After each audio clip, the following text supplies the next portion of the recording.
मेरे प्यारे छात्र एवं छात्राएं वीडियो पर बने रहेंगे। लिखा हुआ है किसी पूर्णांक p के लिए परकैक समपूर्णांकता रूप है। जो होता है वो क्या होता है, समपूर्णांक के लिए होता है 2p होता है। ध्यान में रखेंगे, इसका आंसर 2p हो जा। निम्नलिखित में कौन सी सबसे छोटी प्राकृत संख्या है? आप जानते हैं प्राकृत संख्या हम उसे कहते हैं, गिनती की संख्या तो हम प्राकृत संख्या कहते हैं, जैसे 1 2 3 4 5 6। ये कहां तक? अनंत तक, अनंत तक ये चला जाता है। तो सबसे छोटा कौन सा हुआ? 1 हुआ। इसीलिए सबसे छोटी प्राकृत संख्या क्या हुआ? 1 हुआ। √12 का परिमितीकरण पूर्णांक है। इसका जो होता है पूर्णांक वो √3 होता है। क्या होता है? √3 होता है।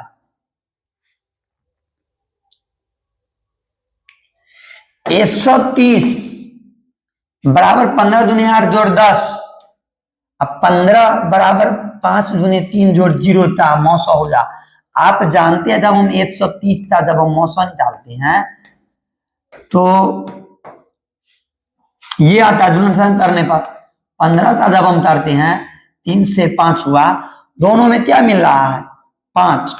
दोनों में 2 नहीं है, 3 नहीं है, इसीलिए 900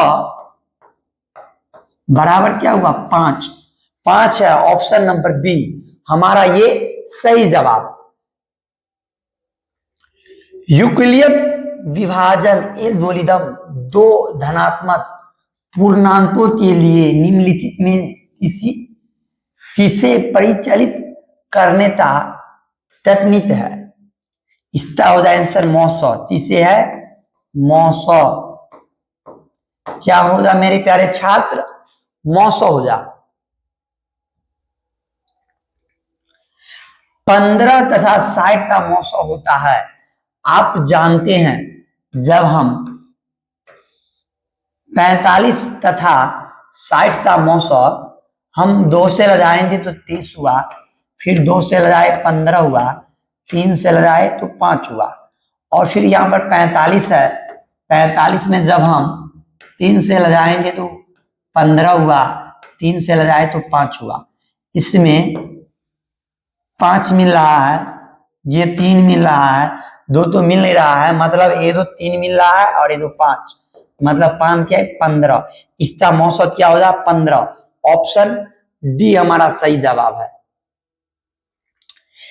एक अशून्य परमेय और अपरमेय संख्या का पूर्णांक हमेशा हो जा। मान लेते हैं 3 ये परमेय है और गुना करते हैं √3 अपरमेय से, तो ये 3√3 आएगा। 3√3 ये क्या है? अपरिमेय संख्या। क्या है? अपरिमेय। क्या है? अपरिमेय संख्या है, इसीलिए इसका आंसर क्या हो जा? अपरिमेय। यदि p एक धनात्मक पूर्णांक है तो धनात्मक सम पूर्णांकों का रूप हो जा। मतलब क्या है? धनात्मक सम पूर्णांकों का रूप हो जा। 2p + 1 क्या हो जा? 2p + 1 के रूप का हो जा। कैसा हो जा? 2p + 1 के रूप का हो जा।